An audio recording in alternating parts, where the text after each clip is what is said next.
तो आज हम लोग बात करेंगे क्वांट के तरफ से एक ईमेल आया था इन्वेस्टर्स को, जहाँ पे ये लोग बोल रहे हैं कि इनका नवंबर का जो फैक्ट शीट है उस पे ईमेल डाला था। एंड इसके बाद ईमेल देखने के बाद will talk about the quant few schemes in details.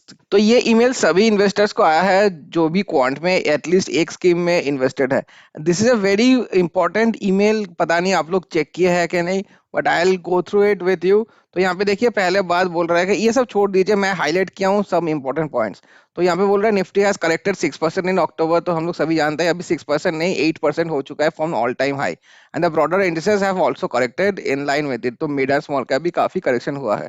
China will add pressure on the market sentiments. China की वजह से ही हम लोग का जो एफपीआई का सेलिंग ऑफ दिख रहा है in fact is because of the Chinese reforms. China में इतना स्लो डाउन हो गया था इकोनॉमिक में, इसीलिए गवर्नमेंट ने डिसाइड किया है कुछ रिफॉर्म्स लाएगा। और इसीलिए Chinese economy is currently looking very lucrative for the FIIs and the FPIs, क्योंकि चाइना का जो पी रेशियो है that is very low as compare to India. Only 10 है चाइना का पी रेशियो। और उसके साथ भी कंबाइन कर दीजिए इंडिया का जो पी रेशियो है and the expensive nature in India. तो इंडिया का stock valuations are very very high. तो इसीलिए they had the FIIs and FPIs found better opportunities in China and they moved out from India in the month of October. तो अभी बोल रहा है कि China will add further pressure on sentiments, क्योंकि China का नेक्स्ट राउंड ऑफ रिफॉर्म्स भी आने का बात चल रहा है। तो that is a major reason. और यहाँ पे बोल रहा है the market has witnessed this October as an endorsement of a larger risk of thesis. तो आप लोगों को शायद पता रहेगा, मैं वीडियो भी बनाया था। तो बेसिकली ये लोग का स्ट्रेटेजी थोड़ा सा चेंज किया था in in the month of May and June, जहाँ पे ये लोग पहले तो बहुत ज्यादा रिस्क लेके चलते थे। और जो पोर्टफोलियो है पोर्टफोलियो का चर्निंग काफी ज्यादा होता था इन लोगों का। लेकिन मई जून से ये लोग अपना स्ट्रेटेजी को थोड़ा चेंज किया है कि ज्यादा चर्निंग नहीं करेंगे, टर्नओवर रेशियो जो रहता है उसको उसको थोड़ा कम किए थे। और रिस्क ऑफ अप्रोच लिए थे, बेसिकली ज्यादा रिस्क नहीं लेंगे। डिफेंसिव जो स्टॉक्स थे, और डिफेंसिव स्टॉक्स मतलब बैंकिंग वगैरह हो गया, फिर एफएमसीजी हो गया, ये सब में ज्यादा ज्यादा पैसा करके लगा रहे थे। Market witnessed in October is an endorsement of a large risk of thesis, जो अभी बात किया मैंने। And we have been showcasing them for the from the beginning of Q3। Next बता रहा है कि any further market corrections and in the future will offer excellent buying opportunities and should be viewed as a long term wealth building perspective। तो हम लोग सभी जानते हैं कि जब भी मार्केट नीचे आता है that is the perfect time two by. और इस चीज को यहाँ पर भी बोला है, देखिए advocating for a buy on dip strategy. तो बेसिकली यही मैक्सिमम डीआईएस जो होते हैं, मान लीजिए कि कोई बैंकिंग का इंस्टीट्यूशन, एलआईसी हो गया, म्यूचुअल फंड्स हाउस हो गया, तो मैक्सिमम लोग यही फॉलो करते हैं, बाइज ऑन डिप स्ट्रेटेजी। अभी देखिए ये तीन लाइंस को मैं रेड में इंडिकेट किया हूँ क्योंकि ये बहुत ज्यादा इंपॉर्टेंट है। यहाँ पे बोल रहा है कि will continue to follow risk of strategy till November, mid of November मतलब 15 तक। तो यहाँ पे बोल दिया है यूएस इलेक्शन तो आज के दिन में चल रहा है, और रिजल्ट कल तक आ जाएगा प्रॉब्ली। तो शायद यूएस इलेक्शन के रिजल्ट तक इन लोग का रिस्क ऑफ स्ट्रेटेजी होने वाला है, जो पहले भी बताया था ये लोग के ज्यादा रिस्क नहीं लेंगे। This October's correction will most likely be followed by a risk on phase from November 2024 onwards। तो जो हम लोग जानते थे क्वांट का यूएसपी रहता था कि ज्यादा रिस्क लेके ज्यादा रिटर्न्स बनाना, ज्यादा high risk and high returns, ठीक है, high HR high risk HR high returns. Basically alpha generation में काफी माहिर था क्वांट, तो वही अप्रोच फॉलो करने का ट्राई करेंगे फ्रॉम नवंबर 24 मिड। तो इसके यूएस इलेक्शन का अगर प्रॉपरली कुछ मार्केट के लिए फेवरेबल कुछ आया then they will probably do this thing, they will go back to their original strategy। This is a very very good news for the quant investors including me। I am also a quant investor। so we have to see कि US का election का result कैसा आता है पहले, और उसके बाद based on the results how are they perceiving, how Sandeep Tandon and his team is perceiving the market, and कब ये लोग रिस्क ऑन अप्रोच पे शिफ्ट करते हैं। और लास्ट लाइन यहाँ पे बताया कि the rise in bitcoin clearly endorses the expected risk on phase and the rally in crude prices. तो ऑयल का प्राइसेस इंक्रीज हो रहा है हम लोग जानते हैं, expected November will further support our hypothesis. तो हाइपोथेसिस क्या है कि रिस्क ऑन फेज स्टार्ट होने वाला है अभी। आई एम नॉट श्योर ये इन लोगों के खुद के बारे में बोल रहा है या फिर as a market in general बोल रहा है, that we have to see. But it's a very good thing that they are even thinking of the risk on phase right now, because ऐसा लग रहा था कि in in the May and June phase के ये जो एक switch रहता है, स्विच को बस ऑफ कर दिया है ये लोग ने, डायरेक्टली ऑफ कर दिया है स्विच को। रिस्क ऑफ मतलब पूरा स्विच ऑफ कर दिया है और कुछ हो ही नहीं रहा है अभी, और रिटर्न्स के बारे में सोच भी नहीं रहा था। लेकिन this is a good news for all the Quant investors. अच्छा, अभी देख लेते हैं आज के पहले स्कीम के बारे में, इसका फैक्ट शीट क्या बोल रहा है। तो यहाँ पे एब्सोल्यूट रिटर्न्स दिया हुआ है, देखिए दिस इज फ्रॉम 2020, ठीक है, मार्च 2020 से till date 31 October.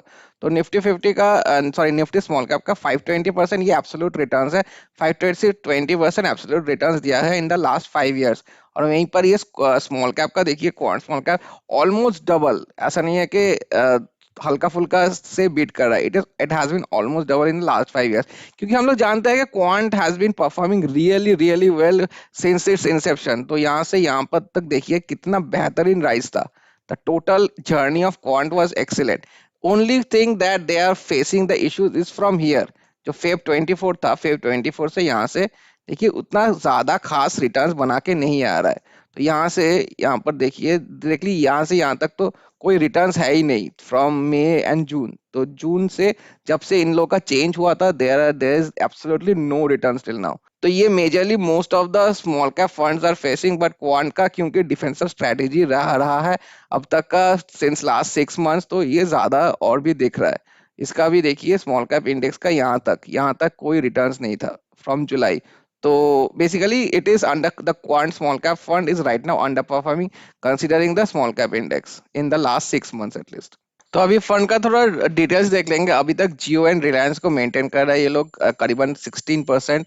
And the rest is AGS logistics with 4.01, Aditya Birla fashion 3.75, Bikaji 3.63, HFCL 3.41, poly medico जो कि रिसेंटली काफी न्यूज में है और बेहतरीन ताबड़तोड़ रिटर्न्स बना के भी दे रहा है विद 3.33%। इंडेक्स देखिए, लास्ट टाइम रिपोर्ट किया था मैं, पीएसयू का काफी भारी भरकम का एलोकेशन था इन लोग का, लेकिन अभी देखिए इंडेक्स के हिसाब से इंडेक्स का वेटेज है 8.1% एंड स्कीम का वेटेज है ओनली 0.6%। क्योंकि हम लोग जानते हैं कि पीएसयू अभी is not performing so well.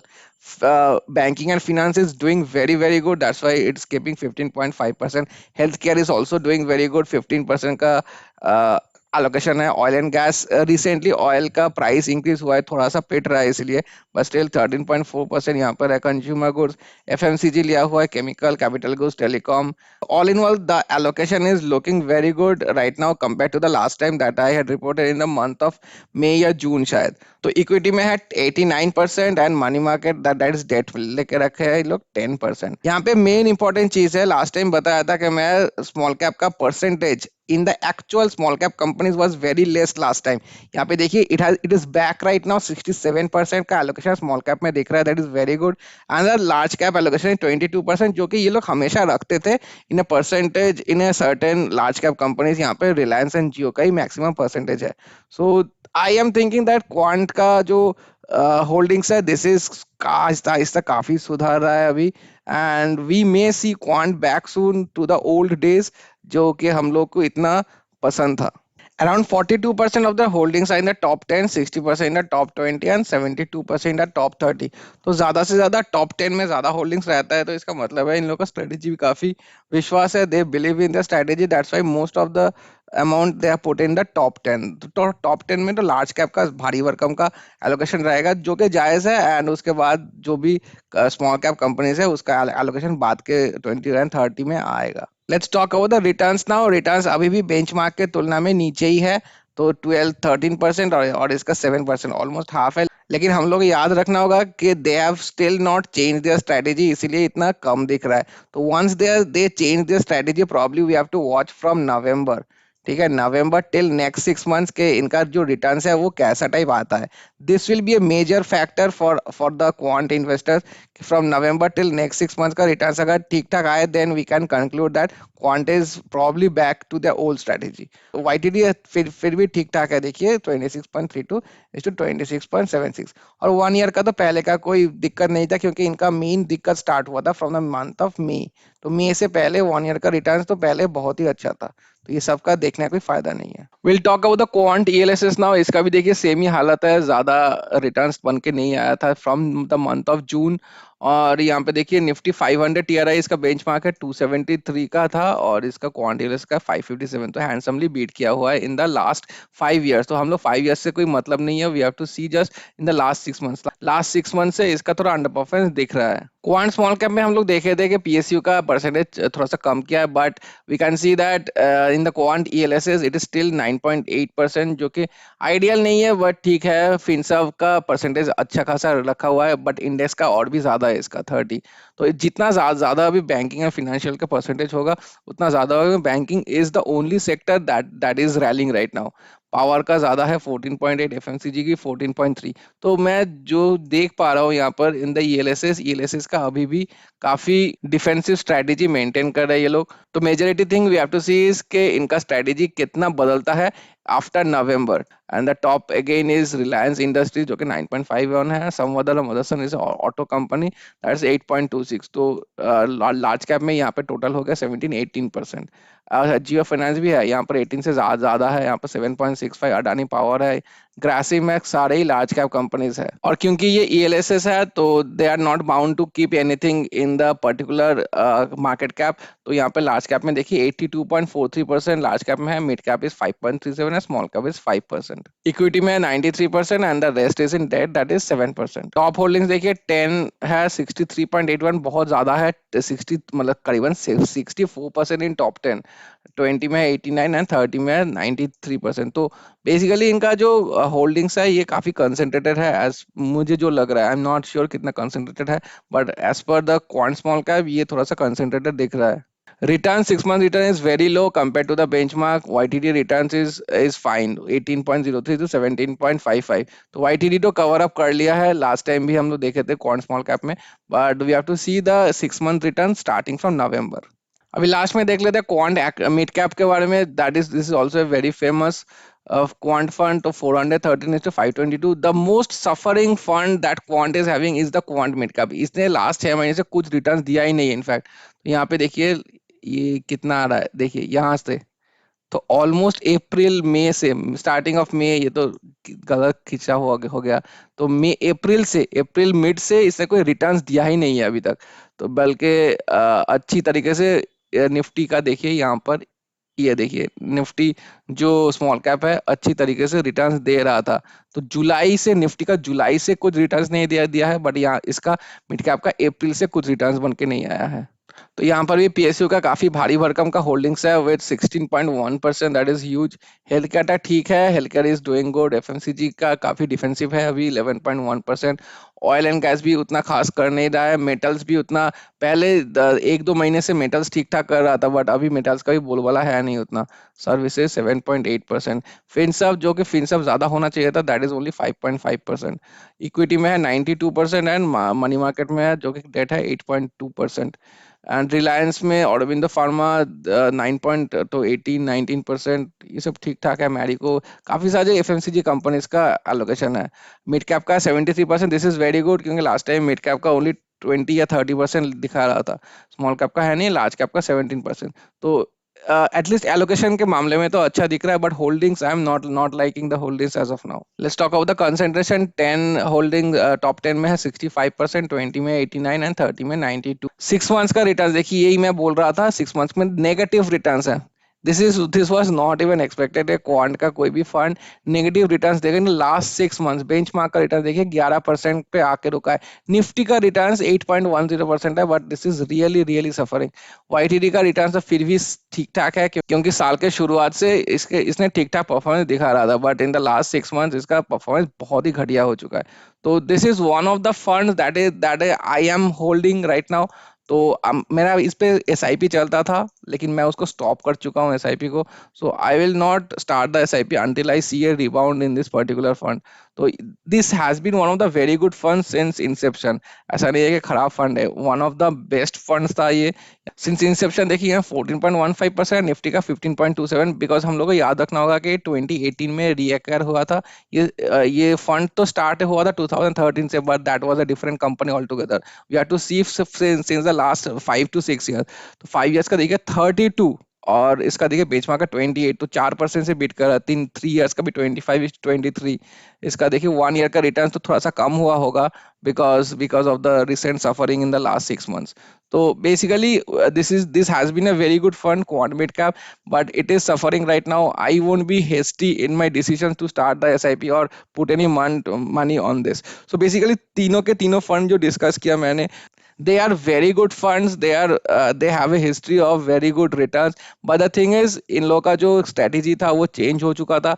अभी रिसेंटली फैक्ट शीट पढ़ के हम लोग जो पता लगा कि रिस्क ऑन अप्रोच हो सकता है इन द कमिंग मंथ्स। तो लेट्स सी नवंबर से, probably after the election we can see some improvement in the results। तो आप लोग भी बताइए, आप लोग क्या करने वाले हैं क्वांट में? आप लोग ऑलरेडी इन्वेस्टेड है या फिर छोड़ दिए है या फिर नई तरीके से इनपुट करने का सोच रहे हैं? और जैसा जैसा क्वांट का रिटर्न्स देता रहेगा, please let me inform in my comment section, so that I am also informed and my audience is also informed.